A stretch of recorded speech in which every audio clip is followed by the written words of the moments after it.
Episode start అవగానే మొత్తానికైతే కోర్టులో ఫైనల్ జడ్జిమెంట్ డే అయితే సాగుతూ ఉంటుంది.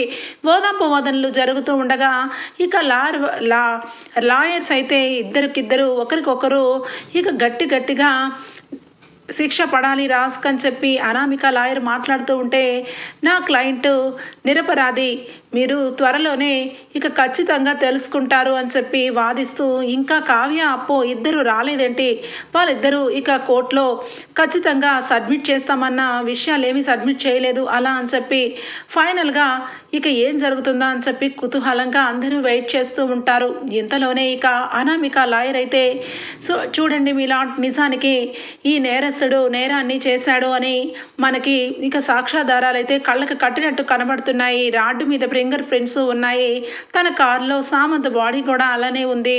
మొత్తానికి అన్ని విధాలా చూసుకుంటే నేరం చేసింది రాజే, మీరు తగిన శిక్ష వేయాలని కోరుతున్నాను యువర్ అన్నారు అని చెప్పి అనగానే ఇక జడ్జి గారు కూడా చాలాసేపు ఇక మొత్తం పరిశీలించి, నిజమే అన్ని విధాలా రాజ్ చేసినట్టే నేరం కనిపిస్తుంది కాబట్టి రాజ్కి యావజ్జీవ కారాగార శిక్ష విధించడం అవుతుంది అని చెప్పి మొత్తానికి పేపర్లో నోట్ చేసి ఫైనల్గా సైన్ పెట్టబోతూ ఉండగా ఇక ఒక్కసారిగా ఆపండి యువర్ అన్నారని చెప్పి అప్పు అలాగే కావ్య ఇద్దరు పరుగున ఇక క్వార్టర్ కమలేషన్ తీసుకొని వస్తారు.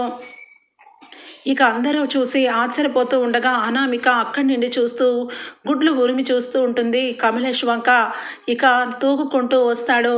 వెంటనే ఏమైంది, ఎందుకు ఆపమంటున్నారు అనగానే ఇక అప్పు అయితే, నన్ను క్షమించాలి, ఫైనల్ జడ్జిమెంట్ ఇచ్చే ముందు ఆపమని అన్నందుకు నన్ను క్షమించండి, మీరు ఒక్క నిమిషం ఆలోచించకుండా నిర్ణయం తీసుకుంటే ఇక దోషికి నిర్దోషికి తేడా ఏముంది యువర్ అన్నర్, ఇప్పుడు ఈ కేసులో ఒక ప్రత్యక్ష సాక్షిని తీసుకొని వచ్చాము అని చెప్పి కావ్య అప్పు ఇక కోర్టులో జడ్జి గారి ముందు క్వార్టర్ కమలేష్ని బోన్లో పెట్టిస్తారు.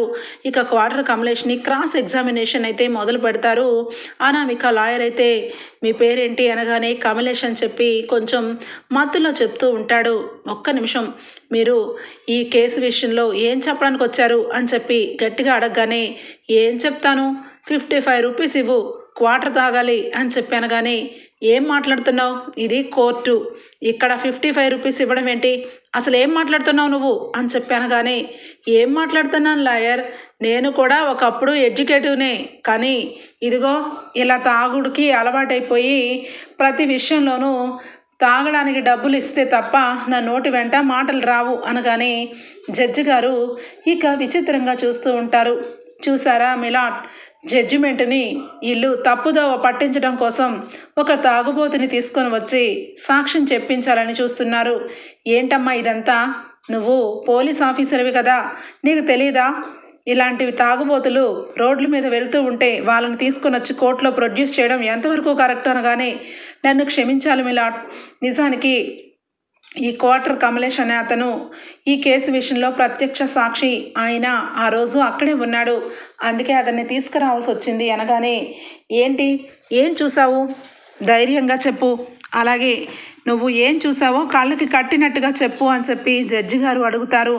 అప్పుడు నా కోసం ఎవరూ లేరు, నేను తాగడం కోసం అటువైపుగా ఎవరైనా కనిపిస్తారేమో డబ్బులు అడుగుదామని వెళ్తూ ఉండగా ఇక్కడ కారు ఉంది, ఆ కారులో వెనక డిక్కీ ఓపెన్ చేసి 2 వ్యక్తులైతే తీసుకొచ్చి శవాన్ని పెడుతూ ఉన్నారు అని చెప్పి అంటాడు. ఒక్క నిమిషం అందరూ షాక్ అయిపోతారు. వెంటనే రాజ్ అయితే, మెలాట్, నేను కారు ఆఫ్ చేసి లోపలికి వెళ్ళాను, కరెక్ట్గా అట్టించి బయటికి వచ్చేసరికి 20 నిమిషాలు పట్టింది, ఈ 20 నిమిషాల్లోనే ఈ పని జరిగింది యువర్ అన్నర్ అని చెప్పి అనగానే వెంటనే ఇక అనామిక లాయర్ గారు అయితే, ఏయ్ ఏం మాట్లాడుతున్నావు, నీకు ఎంత ఇచ్చి తీసుకొని వచ్చారు చెప్పు అనగానే వెంటనే ఇక కమలేష్ అయితే, నాకు ఎవరు ఏమీ ఇవ్వలేదు, తాగడం కోసం ఇక మందునైతే పోయించింది ఇక ఈ పోలీస్ అమ్మ, అలాగే పక్కన ఉన్న ఇక ఈవిడ గారు అని చెప్పాను. కానీ అందరూ కూడా ఆశ్చర్యపోతూ ఉంటారు.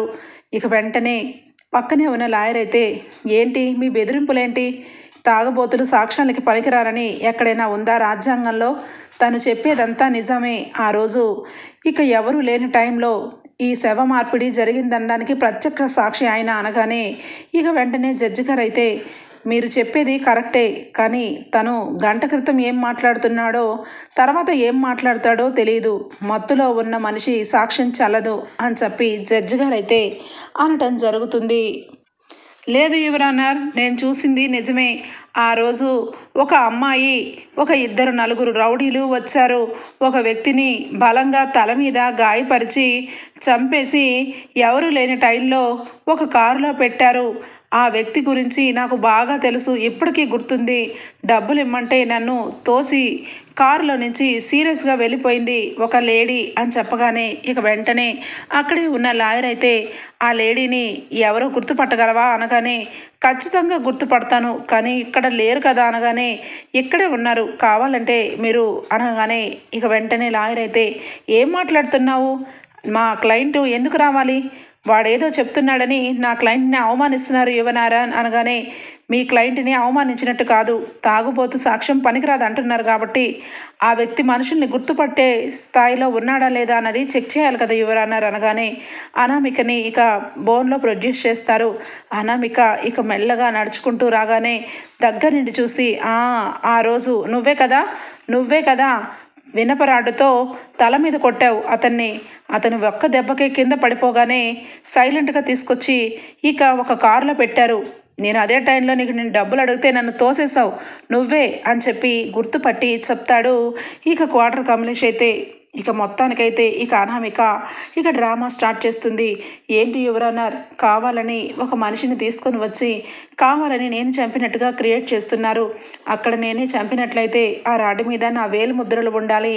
నేను నిరపరాధిని, నా భర్తని, నా కాబోయే భర్తని చంపేసి కావాలని ఇక్కడ ఉన్న వాళ్ళు తప్పుదోవ పట్టిస్తున్నారు యువరానర్. సామంత్ అంటే నాకు ప్రాణం, సామంత్ గురించి నేను ఏదైనా చేస్తాను, అంత ప్రేమ. అందుకే తనకి అన్యాయం జరగకూడదని తనని చంపిన వాళ్ళని కేసులో ఉరికమ్మ ఎక్కించాలని అనుకున్నాను. చివరాఖరికి కావాలని ఒక తాగుబోతుని తీసుకొని వచ్చి నన్ను ఇక దోష్ కింద చూపిస్తున్నారు అని చెప్పి కావాలని ఏడుపు స్టార్ట్ చేస్తుంది. ఇక వెంటనే జడ్జి గారైతే ఏం మాట్లాడుతున్నారు,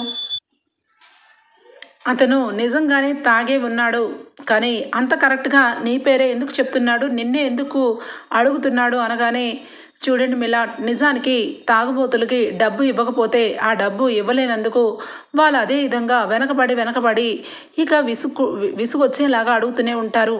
ఆ రకంగా ఎప్పుడైనా నన్ను ఏమన్నా చూశాడేమో అందే తప్పించి నాకు ఈ కేసుకి ఎలాంటి సంబంధము లేదు. నాకు కాబోయే భర్తను నేను ఎందుకు చంపుకుంటాను, తను నన్ను పెళ్లి చేసుకుంటాడని ఇద్దరం శుభలేఖలు కూడా వేసుకున్నాం మిలాట్ అని చెప్పి ఇక బాగా డ్రామా చేస్తూ ఉండగా మొత్తానికైతే ఇక అక్కడే ఉన్న లాయర్ అయితే మిలాట్, నిజానికి అనామిక ఈ హత్య చేసుంటే రాడ్డు మీద రాజ్ ముద్రలు ఎలా వస్తాయి, రాజే కావాలని కక్షపూరితంగా సామంత్ని చంపాడు, ఇది ఖచ్చితంగా నిజం యువరానర్, నిజం అని చెప్పి ఇక వాదన గట్టిగా చేస్తూ ఉంటే ఇక అక్కడ తాగుబోతైతే అదే టైంలో ఇక అక్కడికక్కడే ఊగిపోతూ బోన్లో కింద పడి నిద్రపోతూ ఉంటాడు. ఒక్కసారిగా జడ్జి గారైతే ఏంటిదంతా, అసలు మీరు ఏమనుకుంటున్నారు, ఇది కోర్టు అనుకుంటున్నారా, ఇంకేమన్నా అనుకుంటున్నారా, ఒక తాగుబోతుని సాక్ష్యాన్ని తీసుకొని వచ్చారు, ఆ తాగుబోతు ఏం చెప్తున్నాడో మీకేనా అర్థమవుతుందా, కనీసం నిలబడ్డం చేత కానీ ఆ వ్యక్తిని తీసుకొని వచ్చినందుకు మిమ్మల్ని అని చెప్పి ఇక కావ్యని అలాగే అప్పుని చాలా సీరియస్గా చూస్తారు. ఇక ఈ కేసులో అన్ని విషయాలు ఇక పరిశీలించగా నిజానికి రాజ్ అనే వ్యక్తి ఈ హత్య చేసినట్టు ఇక ఆ ఆయుధం మీద వేలిముద్రల ఆధారంగా ఇతనికి శిక్ష విధించడం అయితే అవుతుంది అనగానే ఒక్కసారిగా ఇక క్వార్టర్ కమలేష్ అయితే వెంటనే లెగుస్తాడు. లేచి సార్ నేను మత్తులో ఇందాక ఉన్న మాట నిజమే సార్, కావని ఇప్పుడు మాత్రం మత్తులో లేను అనగానే ఎక్కువ మాట్లాడావంటే ఇక్కడి నుంచి నిన్ను సెల్లో పంపిస్తాను జాగ్రత్త అని చెప్పి అక్కడ ఉన్న లాయర్ గారు అనగానే చూడండి అయ్యా, మీరు పెద్ద చదువులు చదువుకొని లాయర్ చదువు చదివారు, అలాగే ఆ హత్య చేసిన కూడా ఎంతో కొంత చదివే ఉంటుంది, కానీ నేను మీ అందరికంటే ఎక్కువే చదివాను, కానీ ఎక్కడ ఉద్యోగం రాక ఏ గవర్నమెంట్ ఉద్యోగాల్లో లంచాలు అడిగి చివరాఖరికి ఎవరు ఉద్యోగం ఇవ్వక ఇదిగో ఇలా తాగుతూ జీవితాన్ని వెళ్ళగక్కుతున్నాను, కానీ నాకు ఇదిగో ఈ అమ్మాయి ఎంతగానో బుద్ధి చెప్పింది. నువ్వు తాగి నీ ఆరోగ్యం పాడు చేసుకుంటున్నావు, నీ పిల్ల పాపలు ఉన్నారు, నీకు ఉద్యోగం ఇస్తామని చెప్పి నన్ను ఎంతో మంచి మాటలు చెప్పారు. ఆ మంచి మాటలకి నా మనసు కరిగి సాక్ష్యం చెప్పడానికి వచ్చాను.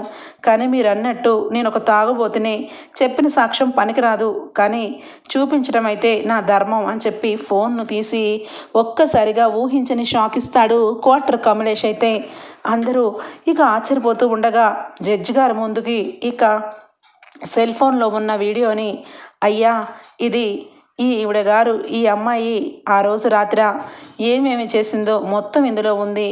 ఎందుకంటే నేను ఇలాంటి విషయాల్లో చాలా సీరియస్గానే ఆలోచిస్తాను.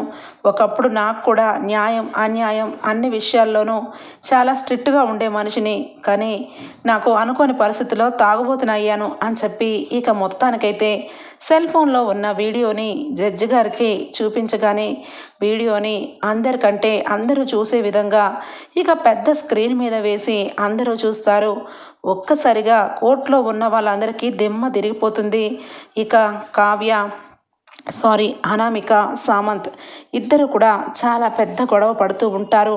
ఇక గొడవ పడుతూ ఉంటే సామంత్ ఒక్క మాటే అంటాడు, చూడు అనామిక, ఇంతకాలం నువ్వు నా పక్కన ఉంటే నేను చాలా పెద్ద పేరు తెచ్చుకొని ఇక ఇండస్ట్రీలోనే ఖచ్చితంగా మన కంపెనీ నెంబర్ 1 పొజిషన్లో ఉంటుందని అనుకున్నాను.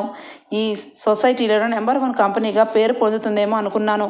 కానీ నీ మూలంగా అన్ని నష్టాలే, లేనిపోనివన్నీ కూడా ఇక నా చేత చేయించి చివరాఖరికి అందరు క్లయింట్స్ ముందు ఆ రాజు వచ్చి నన్ను చెంప మీద కొట్టేలాగా చేశావు.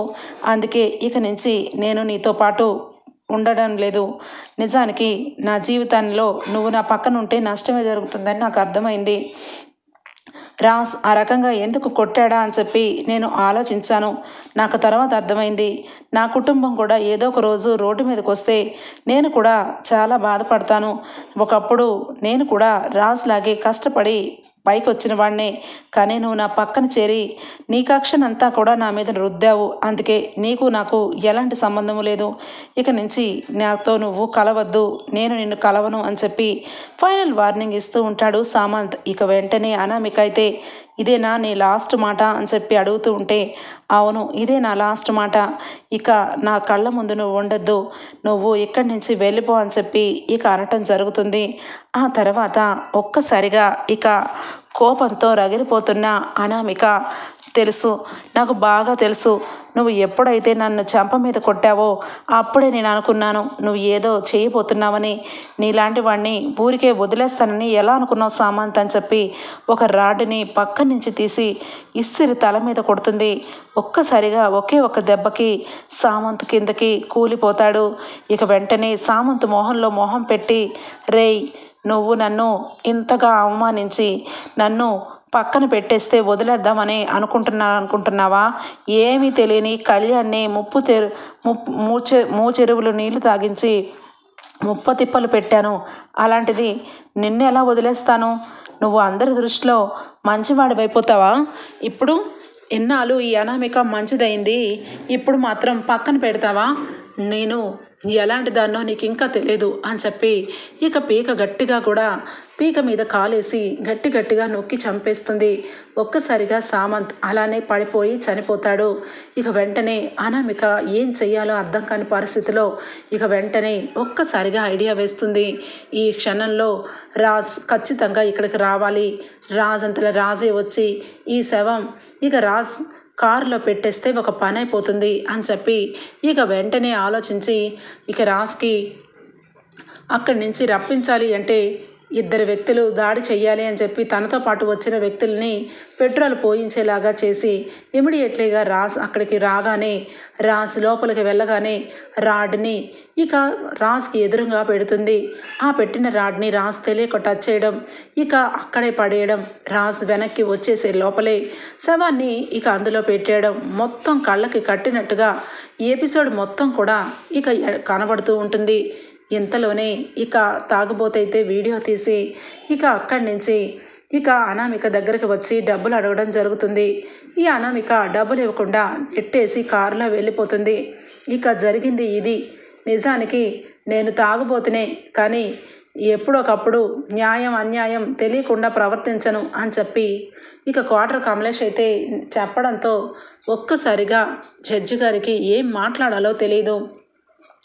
అనామిక చాలా ఘోరాది ఘోరంగా హత్య చేసింది అందరి ముందు ఇక రివీల్ అయిపోవడంతో అనామిక పిచ్చి చూపులు చూడడం మొదలు పెడుతుంది. ఏం చేయాలో అర్థం కాదు, ఏ రకంగా తప్పించుకోవాలో అర్థం కాదు. ఇక వెంటనే అప్పు అయితే, యువర్ ఆనర్, మీరు శిక్ష విధించే లోపలే ఈ మనిషి ఏదైనా చేయగలదు కాబట్టి త్వరగా మీరు ఏ శిక్ష వెయ్యాలో వెయ్యండి. ఆ తర్వాత మేము ఆ మనిషిని తీసుకొని వెళ్ళి లాకప్లో వేస్తాం అని చెప్పి అప్పు అనగానే ఇక మొత్తం అన్ని ఆధారాలు ఇక మీరు పోలీసు శాఖ వైపు నుంచి ఎంతో శ్రమించి ఈ ఆధారాన్ని తీసుకొని వచ్చారు. ఆడపిల్లలైనా కూడా చాలా చాలా మంచిగా ఒక మనిషిని తీసుకొని వచ్చి ప్రొడ్యూస్ చేశారు. కేసుని తప్పుదోవ పట్టించే ఇలాంటి వాళ్ళకి శిక్ష ఎందుకు విధించను? ఖచ్చితంగా ఇలాంటి వాళ్ళకి ఉరి శిక్షే వెయ్యాలి, యావజ్జీవ కారాగార శిక్ష కూడా సరిపోదు అని చెప్పి ఇక మొత్తానికైతే అనామికకి కఠిన కారాగార శిక్ష అయితే విధించడం జరుగుతుంది. ఇక అనామిక అయితే ఇక కళ్ళు తెరిచి ఇక ఒక్కసారిగా అంతా కూడా ఆలోచించుకుంటూ ఉంటుంది. ఇక జడ్జి గారు తనకి శిక్ష విధించటం అన్నీ కూడా జరిగిపోతూ ఉండగా ఇక ఖచ్చితంగా చెప్పకూడే గతి అని చెప్పి మనసులోకి అయితే వచ్చేస్తుంది అనామికకి. ఇక ఇద్దరు పోలీసులు అయితే అనామికని పట్టుకొని ఇక కోర్టు బోన్లో నుంచి బయటకు తీసుకుని వచ్చి నడు అని చెప్పి జీబులోకి వెళ్ళమంటూ ఉంటే చాలా సీరియస్గా చూస్తూ ఉంటుంది. ఒక్క నిమిషం అని చెప్పి రాజ్ అలాగే కావ్య ఇద్దరు కూడా వస్తారు. అనామిక, ఏంటి ఏమనుకుంటున్నావు? నన్ను నా కుటుంబాన్ని రోడ్డు మీదకి తీసుకురావడం కోసం చాలా కక్ష కట్టి సామంత్ని ఉపయోగించుకొని చివరాఖరి సామంత్ని చంపేసి ఆ నేరాన్ని నా మీద నెడతావా? చూసావు కదా, నువ్వు నిర్దోషివో లేక దోషివో. ఇప్పుడు నువ్వు ఓచలు లెక్క పెట్టుకుంటూ జీవితాంతం ఇదిగో ఇలాగే బ్రతికేస్తూ ఉండాలి అని చెప్పి రాజ్ అంటూ ఉంటే, ఆ ఇల్లు అలగ్గానే పండగ కాదు, మీరందరూ కలిసి నన్ను జైల్లో పెట్టిస్తారా అనగానే అక్కడే ఉన్న పోలీస్ అయితే, ఏయ్ నోర్మోయ్, ఏం మాట్లాడుతున్నావు? నువ్వు చేసిన హత్య అందరి కళ్ళ ముందు కనబడింది. నువ్వు కానీ బయట ఉంటే ఇంకా ఎంతమంది ప్రాణాలకి ముప్పో, ఇంకా మాట్లాడుతున్నావు? నీలాంటి వాళ్ళని ఏం చేసినా పాపం లేదు, నడు అనగానే ఇక వెంటనే కావ్య ఒక్క నిమిషం అని చెప్పి అనామిక మీద చంప చెళ్ళుమని కొడుతుంది. నీకెంత ధైర్యం లేకపోతే నా భర్తని పోలీస్ స్టేషన్లోకి ఎక్కించి కోర్టు వరకు తీసుకొచ్చి శిక్ష పడేలాగా చేస్తావా? ఈ చంప దెబ్బ జీవితాంతం గుర్తుపెట్టుకో అనామిక అని చెప్పి ఇక కావ్య అంటుంది. అక్క, ఇలాంటి వాళ్ళతో మనకెందుకు మాటలు? ఇక జీవితాంతం చెప్పకూడదు తింటూ జైల్లో పగ ప్రతీకారం తీర్చుకుంటూ ఉంటుంది. ఇక నువ్వు కనీసం రోడ్డు కాదు కదా, చిన్న కంకర్రాయి కూడా చూడలేవు. జీవితాంతం నువ్వు జైల్లో ఉండాల్సిందే, మగ్గిపోవాల్సిందే అనామిక అని చెప్పి అప్పు అంటుంటే ఒకవైపు కళ్యాణ్ వచ్చి, చెప్పాను కదా అనామిక, నువ్వు ఏదైనా తప్పు చేస్తే త్వరలోనే తప్పుని సరిదిద్దుకో, లేదంటే నా భార్య పోలీస్ అయింది, నిన్ను అరెస్ట్ చేస్తుంది అని చెప్పాను. కానీ నువ్వు పెడచెవున పెట్టావు. ఇక నీ డ్రామాలన్నీ కట్టిపెట్టి ఇప్పటికైనా ఇక జైల్లో ప్రశాంతంగా కాలం గడుపు అని చెప్పి కళ్యాణ్ అనగానే ఇక ఏమీ మాట్లాడలేక ఇక అనామిక అయితే ఇక పోలీసు వాళ్ళతో జైలుకైతే వెళ్ళిపోతుంది. ఇక కేసు గెలిచి రాజ్ అలాగే కావ్య ఆనందంగా ఉంటారు. ఒకవైపు ఇక అక్కడే ఉన్న అపర్ణ సుభాష్ అయితే కళ్ళ వెంట ఆనంద బాష్పాలతో అప్పుని కావ్యని మెచ్చుకుంటారు. ఈరోజు మీరిద్దరూ వెళ్ళి సాక్ష్యాన్ని తీసుకురాకపోతే నా కొడుకుకి యావజ్జీవ కారాగార శిక్ష పడేది. అమ్మ కావ్య, నువ్వు లేకుండా మా జీవితాలు వెళ్ళేలా లేవమ్మా, నువ్వు మా ఇంటికి లక్ష్మీదేవిలాగా అని చెప్పి ఇక సుభాష్ అయితే ఇక కావ్యని మెచ్చుకుంటూ ఉంటాడు. చెప్పాను కదా కళావతి, నువ్వు నా పక్కన ఉంటే నాకేమీ జరగదని అనగానే ఇక వెంటనే ఆనందంతో దుగ్గిరాల కుటుంబానికి అందరూ కూడా బయలుదేరి వెళ్ళిపోతారు. వెళ్ళిపోయిన తర్వాత ఇక అనామిక అనామిక జైలుకి వెళ్ళిపోవడం ఇంట్లో ఎవరికీ తెలీదు. ఎప్పుడెప్పుడు ఇక కావ్య రాజ్ వస్తారా, లేదంటే కావ్య అపర్ణ వస్తారా అని చెప్పి ఇందిరాదేవి గుమ్మం దగ్గర కూర్చొని బాధపడుతూ ఉంటే ఇంతలోనే రాజ్ కావ్య నడుచుకుంటూ రావటం గమనించి ఒక్కసారిగా బావా బావా మన మనవడు రాజు వస్తున్నాడు, కావ్య రాజుని తీసుకొని వస్తుంది, హారతి పళ్ళెం రెడీ చేయి స్వప్న అని చెప్పనగానే ఇక హారతి పళ్ళెంతో స్వప్న వస్తుంది. ఆగండి ఆగండి అని చెప్పి దిష్టి తీసి లోపలికి రప్పిస్తుంది. ఇక వెంటనే రుద్రాని రాహుల్ అయితే చూసి షాక్ అయిపోతారు. ఏమైంది, రాజు వచ్చేశాడు, అనామికని ఇక అరెస్ట్ చేసి ఉంటారా రాహుల్ అనగానే అవును మమ్మీ, ఖచ్చితంగా రాజు వచ్చాడంటే అనామికనే ఇక అరెస్ట్ అయి ఉంటుంది అనగానే ఇక ఇంతలోనే అప్పు వస్తుంది. అమ్మ అప్పు, నిజానికి నువ్వు పోలీస్ అయ్యి ఈ కుటుంబానికి చాలా పెద్ద సహాయమే చేశావు, రాజుని కాపాడావు అని చెప్పి ఇక అక్కడ ఉన్న ప్రకాశం అంటూ ఉంటే ఇక ధాన్యలక్ష్మి ఏమీ మాట్లాడలేక సైలెంట్ అయిపోతూ ఉంటుంది. ఇక వెంటనే ఏంటమ్మా నీ కోడలు ఇక రాజుని అరెస్ట్ చేసుకొని తీసుకొని వెళ్ళిందని నిందించావు, ఇప్పుడు అదే కోడలు ఇంటికి తీసుకొని వచ్చింది, ఇప్పుడు ఏమీ అనవా అమ్మా అని చెప్పనగానే ఒరే కళ్యాణ్ ఏమంటాన్రా, తెలుసో తెలియకో రాజు మీద ప్రేమతో ఇక 4 మాటలు అన్నాను, కానీ నిజానికి ఇప్పుడు అర్థమవుతుంది అప్పు కావ్య వీళ్ళిద్దరి మూలంగా రాజు ఈరోజు ఇంటికి వచ్చాడని కళ్ళకు కట్టినట్టుగా అర్థమవుతుంది. ఆ అనామిక ఎలాంటిదో ఇక కోర్టులో వీడియో వేసి మరీ చూపించారంట కదా, చిచ్చి అలాంటి వాళ్ళని ఎంత దూరం పెడితే అంత మంచిది, కానీ నేను చాలా పెద్ద తప్పు చేశాను, ఇన్ని రోజులు అప్పుని కోడలుగా అనుకోలేదు, నన్ను క్షమించు అప్పు అనగానే అప్పు వెంటనే అత్తయ్య గారు మీరు నన్ను క్షమించమని అడగడం ఏంటి, మీరు నాకు ఎప్పుడు కూడా పెద్దవాళ్ళు నన్ను అలా అడగకూడదు, మీరు ఏ తప్పు చేయలేదు, మీకు నా మీద కోపం ఉంది అంతే, అంతకు తప్పించి నా మీద మీకు ఎలాంటి కక్ష కాఠిన్యాలు లేవని నాకు తెలుసు అనగానే కరెక్ట్గా గెస్ చేసేవి అప్పు. నిజానికి ఇక ధాన్యలక్ష్మి ఆంటీ స్వతహాగా మంచి వ్యక్తి, పక్కన శూర్పణఖ లాంటి వాళ్ళు చేరి కావాలని కారం ఇంకాస్త నొప్పి మీద కారం చల్లినట్టుగా ధాన్యలక్ష్మి ఆంటీని రోజు రోజుకి మారుస్తూ వచ్చారు, కానీ నిజాన్ని ఎవరైనా గ్రహిస్తారు అనగానే ఇక అక్కడి నుంచి సీరియస్గా ఇక వెళ్ళిపోతుంది రుద్రాణి వెళ్ళిపోయిన తర్వాత అందరూ కూడా హాల్లో సంతోషంగా కూర్చుంటారు. ఈ సంతోష సమయంలో ఇక రాజు ఇంటికి వస్తాడని వెయిట్ చేస్తూనే ఉన్నాము. రాజు ఇంటికి వచ్చాడు, అందరం కూడా సంతోషంగా ఈరోజు సెలబ్రేట్ చేసుకోవాలి, నా మనవడు ఇంటికి వచ్చాడు అని చెప్పి అంటూ ఉండగా ఇక స్వప్న నేను పొద్దున్నే మీరు వస్తారని మీకు ఇష్టమని పాయసం చేశానండి, ఈ పాయసాన్ని నా చేతులతో మీకు తినిపిస్తాను అని చెప్పి వంటగదిలో ఉన్న పాయసాన్ని అందరికీ కూడా ఇచ్చి రాజ్కి తినిపిస్తూ ఉంటుంది.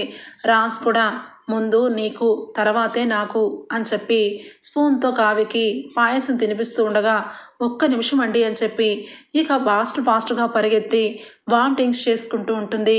ఇంతలోనే అందరూ ఆశ్చర్యపోతూ ఉంటారు. స్వప్న అయితే వెంటనే పరుగున వెళ్ళి కావ్య ఏంటి అని చెప్పి చెవులో అడుగుతుంది. వెంటనే సిగ్గుపడుతుంది కావ్య. ఒక్క నిమిషం అని చెప్పి పాపను పట్టుకొని రాజ్ కంగ్రాచ్యులేషన్స్, త్వరలోనే ఈ ఇంటికి ఇంకొక బుడ్డదో రాబోతుంది నానమ్మ అని చెప్పి ఇక స్వప్న గుడ్ న్యూస్ని షేర్ చేస్తుంది. ఇక అక్కడే ఉన్న అపర్ణ కావ్య నిజమా అనగానే అవునత్తయ్య గారు, కానీ ఈ విషయాన్ని అందరికంటే ముందు ఆయనతోనే చెప్పి ఆ ఆనందంతో ఇద్దరం మీ ఇంట్లో అందరికీ చెప్పాలనుకున్నాం, కానీ ఇంతలోనే ఈ విషయం జరిగిపోయింది అనగానే బిడ్డొచ్చిన వేళ గుడ్డొచ్చిన వేళ అంటారు, ఈ ఇంటికి వారసురాలో రాబోతుంది, నా మనవడు ఇంటికి వచ్చాడు, ఇక నాకు చాలా సంతోషంగా ఉంది బాబా అని చెప్పి ఇంట్లో అందరూ కావ్యని రాజుని ఇక స్వీట్ తినిపిస్తూ ఉంటారు. ఇక వెంటనే ధాన్యలక్ష్మి త్వరలోనే మన ఇంటికి ఎవరో ఒక మనవరాలో వస్తుంది, చాలా సంతోషంగా ఉంది రాజ్ నాకు అని చెప్పి ఇక అంటూ ఉండగా ఇంతలోనే అప్పు కళ్యాణ్ ఇద్దరు మొహమొహాలు చూసుకుంటూ ఉంటారు. ఇంతకీ ఇక వెంటనే అందరి ముందుకి వచ్చి ధాన్యలక్ష్మి అంటుంది, అత్తయ్య గారు ఇంతకాలం అప్పుని అలాగే నా కొడుకుని ఇద్దరిని దూరంగా పెట్టుకుంటూ వచ్చాను, వాళ్ళిద్దరికీ కూడా నా కళ్ళారా పెళ్లి చేయలేదు, అనుకోకుండా పెళ్లి జరిగిపోయింది, కాబట్టి వాళ్ళిద్దరికీ మళ్ళా అందరికీ తెలిసేలాగా పెళ్లి చేయాలని అనుకుంటున్నాను, ఏమంటారు అనగానే ఇంట్లో అందరూ కూడా ఏమంటాం, అందరము సరే అంటాం, పెళ్లి చేయడమే కాదు పెళ్ళికి సంబంధించిన ఏర్పాట్లన్నీ చేసుకుంటూ ఉంటే ఇంట్లో అందరం కూడా సంతోషంగా ఉండొచ్చు అనగానే ఇక కళ్యాణ్ అలాగే అప్పు ఒకరి మొహాలు ఒకరు చూసుకుంటూ ఉంటే ఇంతలోనే ధాన్యలక్ష్మి వచ్చి కావ్య దగ్గరకు వచ్చి, కావ్య, నేను నిన్ను చాలాసార్లు నిందించాను. నువ్వు ఈ కుటుంబంలో చాలా కలతలు పెడుతున్నావని, ఇంట్లో అందరినీ మనశ్శాంతి లేకుండా చేస్తున్నావని, ఇక అప్పును కూడా చాలా మాటలు అన్నాను. అందరూ నన్ను క్షమించాలి అని చెప్పి ధాన్యలక్ష్మి ఇక అనడంతో ఇంతలోనే కనకం అలాగే కృష్ణమూర్తి కూడా వస్తారు. కనకం కృష్ణమూర్తి ఇక ధాన్యలక్ష్మిలో వచ్చిన మార్పును చూసి చాలా సంతోషపడతారు. రాజును చూసి, బాబు రాజ్, బాబు అల్లుడు గారు, మీరు ఏ తప్పు చేయలేదు, ఖచ్చితంగా మీరు నిర్దోషని నిరూపణ అవుతుందని అనుకున్నాను అనగానే, ఇదంతా మీ కూతురు చలవ మావయ్య గారు నా గురించి కష్టపడి అప్పు కావ్య ఆ కమలేషన్ తీసుకురాపోయి ఉంటే నేరాన్ని నేను ఎలా ప్రూవ్ చేసుకునేవాడిని అని చెప్పి రాజ్ అయితే అంటూ ఉంటాడు. ఇక మొత్తానికైతే ఇంట్లో అందరూ చాలా సంతోషంగా ఉంటారు. ఇక అనామికని తీసుకొని వెళ్ళి సెల్లో వేసి పెట్టగానే అనామిక ఒక్కసారిగా ఐడియా వేస్తూ ఉంటుంది. ఇక జైల్లో అయితే ఒక చెప్పలో అన్నం పెట్టి ఇసురు కొడతారు అనామిక దగ్గరికి. అనామిక వెంటనే అది చూసి ఒక్కసారిగా రివర్స్లో ఇసురు కొడుతుంది. ఏయ్, ఏం చేస్తున్నావు? భోజనం చేయకుండా మలమల మాడిపోతావు అనవసరంగా అని చెప్పి ఇక అక్కడ అంటూ ఉంటే వెంటనే కింద పడిపోయి కళ్ళు తిరిగిపోయినట్టుగా డ్రామా చేస్తుంది. ఒక్కసారిగా అందరూ కూడా ఏమైంది అని చెప్పి లోపలికి రాగానే సృహ కోల్పోయి ఇక ఒక రకంగా అయిపోతున్నట్టుగా చూపిస్తూ ఉంటుంది. ఇక కళ్ళన్నీ కూడా లోపలికి పెట్టేసి ఇక చావు బతుకుల్లోకి వెళ్ళిపోయినట్టుగా నటిస్తూ ఉంటుంది. ఒక్కసారిగా ఇక అక్కడ ఉన్న వాళ్ళందరూ కూడా ఎమర్జెన్సీగా అనామికని హాస్పిటల్కి తీసుకొని వెళ్తారు. హాస్పిటల్లో ఇక అడ్మిట్ అవుతుంది అనామిక సృహ కోల్పోయి ఒక రకంగా ఉండటం వల్ల వెంటనే ఇక సిలిండర్లన్నీ పెడతారు. కళ్ళు మాత్రం తెరవదు. డాక్టర్ బయటకు వచ్చి, ఏమైంది? ఆ అమ్మాయి ఒక ఖైదీ, ఇక సెల్లో నుంచి భోజనం మానేసి 2 రోజుల వరకు తినట్లేదు, అందువల్ల కళ్ళు తిరిగినాయా అని చెప్పి పోలీసులు అడగగానే, లేదు ఆ అమ్మాయి ఏంటో ఏదో విషయంలో కోమా స్టేజ్కి వెళ్ళిపోయినట్టుగా అనిపిస్తుంది. తను చూడటానికి నార్మల్గా ఉన్న తన ఫాల్స్ ఏమీ పనిచేయట్లేదు అని చెప్పి అనడంతో ఒక్కసారిగా పోలీసులు అందరూ ఆశ్చర్యపోతారు. ఇప్పుడు ఆ అమ్మాయిని కనీసం ఒక 10 days అయితే ట్రీట్మెంట్ ఇప్పించాలి అని చెప్పి ఇక డాక్టర్ చెప్పడంతో ఇక వెంటనే అనామికకి ఇక డాక్టర్ చెప్పినట్టుగానే ట్రీట్మెంట్ ఇప్పించడం ఇక మొదలు పెడతారు.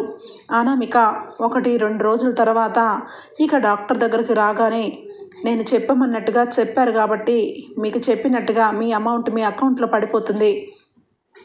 ఇప్పుడు నేను చెప్పినట్టుగా మీరు ఇంకొక విషయం కూడా చేస్తే మీరు లైఫ్ లాంగ్ సెటిల్ అయిపోయేంత ఆస్తి మీ చేతికి వస్తుంది అని చెప్పి డాక్టర్తో డీల్ కుదుర్చుకుంటుంది అనామిక. ఇక చెప్పండి మేడం అనగానే, ఇక్కడ ఈ అనామిక చనిపోయినట్టుగా రిపోర్ట్ ఇచ్చి నా మొహానికి సర్జరీ చేసి నేను అనామిక కానట్టుగా నన్ను ఎవ్వరు గుర్తించకుండా చెయ్యాలి అని చెప్పి చెప్పడంతో ఇక ఒక్కసారిగా డాక్టర్ అయితే షాక్ అయిపోతూ, ఇప్పుడు మీరు ఈ లోకం దృష్టిలో చచ్చిపోయినట్టుగానా అనగానే, అవును, నేను ఇక లేనట్టుగా చేసి కొత్త అనామికగా ప్రాణం పోసి నాకు సర్జరీ చేయించాలి, మీరు అనుకున్నంత ఆస్తిని మీకు ఇస్తాను అని చెప్పి ఇక డీల్ కుదుర్చుకుంటుంది అనామిక. అలాగేనని చెప్పి అనామిక చనిపోయినట్టుగా క్రియేట్ చేయడానికి డాక్టర్ అయితే అన్ని విధాల అనామిక లాంటి మొహాన్ని మాస్క్లో పెట్టి అనామిక చనిపోయిందని ఇక సృష్టించడం జరుగుతుంది. ఇక ఇంట్లో అందరూ అప్పు కళ్యాణ్ గురించి అందరూ కూడా ఇక మరొకసారి రిసెప్షన్ పెట్టి వాళ్ళిద్దరికీ పెళ్లి ఏర్పాట్లు చేస్తూ ఉండగా అప్పుకి ఒక్కసారిగా అనామిక చనిపోయింది అన్న విషయాన్ని ఇక ఫోన్ ద్వారా తెలుస్తుంది. అప్పు షాక్ అయిపోతుంది. ఇంట్లో అందరూ కూడా ఈ విషయం తెలుసుకుంటారు. ఇక వెంటనే ఇందిరాదేవి, అదే ఆవేశం పనికిరాదు, ఎవరికైనా కూడా ఆ అనామిక కక్షపూరితంగా చేసిన హత్యలకి ఆ దేవుడు ఆ రకంగా శిక్ష వేశాడనమాట. ఆవేశంతో జీవితాన్ని నాశనం చేసుకుంది. అలాగే ఎదుటి వాళ్ళ జీవితం మీద కూడా నాశనం చేయాలనే మనస్తత్వం కలది అనామిక చనిపోవటం కొంత విధంగా బాధగానే ఉంది. కానీ ఇప్పుడు మనమేమి చేయలేం కదా అని చెప్పి ఇక ఇంట్లో అందరూ కూడా ఇక అనామిక గురించి వదిలేసి అప్పు కళ్యాణ్కి అందరికీ తెలిసేలాగా రిసెప్షన్ ఏర్పాట్లు చేసి వాళ్ళిద్దరికీ ఇక పెద్ద పార్టీనే ఇస్తుంది దుగ్గిరాల కుటుంబం. ఇక అనామిక అయితే సర్జరీ జరిపించుకొని ఇక ఏదో రకంగా దుగ్గిరాల ఇంట్లోకి వెళ్ళి వాళ్ళింట్లో చిచ్చు పెట్టి జీవితాంతం ఇంట్లో అందరూ కుమిలి కృషించేలాగా చెయ్యాలి. నన్ను చంపుతారా, నన్ను ఇక కోర్టుకు పంపించి నాకు శిక్ష వేస్తారా అని చెప్పి కక్షతో ఇక సర్జరీ జరిపించుకుంటూ ఉంటుంది అనామిక. ఓకే ఫ్రెండ్స్, రాబోయే ఎపిసోడ్స్ ఈ విధంగానే ఇంట్రెస్టింగ్గా సాగుతూ ఉంటాయి. మీకు కనుక నచ్చినట్లయితే ఒక లైక్ ఇచ్చేయండి friends. Bye, take care, thank you for watching.